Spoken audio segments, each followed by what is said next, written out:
Мама, тамақ жекші. Мүмкін аборт жасатам. Мына екі бала нәрең асырап отырғанда бұл дүниеге келсе жағдайымыз мүлдем қиындап кетеді ғой. Уайымдама. Бәрі жақсы болады. Бала дүниеге келгенше мен Ақтауға барып жұмыс істеп біраз ақша жинап келем. Бойдақ кезімді аңсаймыншы, бойдақ кезім.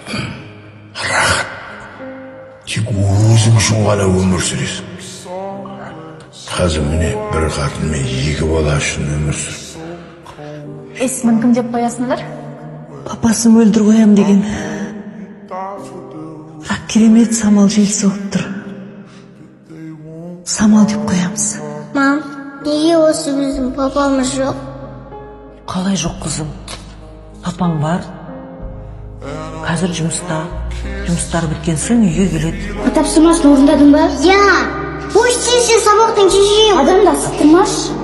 Апай кірсем бола ма? Самал, неге кешігіп жүрсің? Апай бір жақты болып қалды.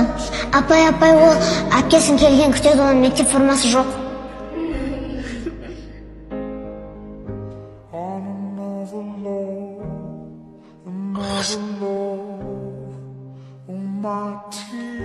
Қалайсың Мөлдір? Оның аты Самал. Марат, сен қай бетіңмен келіп отырсың? Екі балаң аш болып. Мен ауруханада қызыммен босана алмай қиналып жатқанда қайда болдым?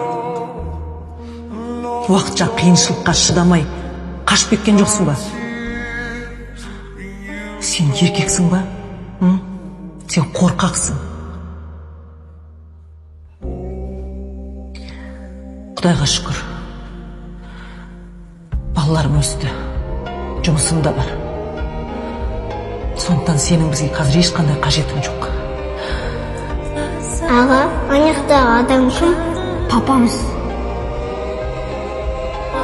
Папа!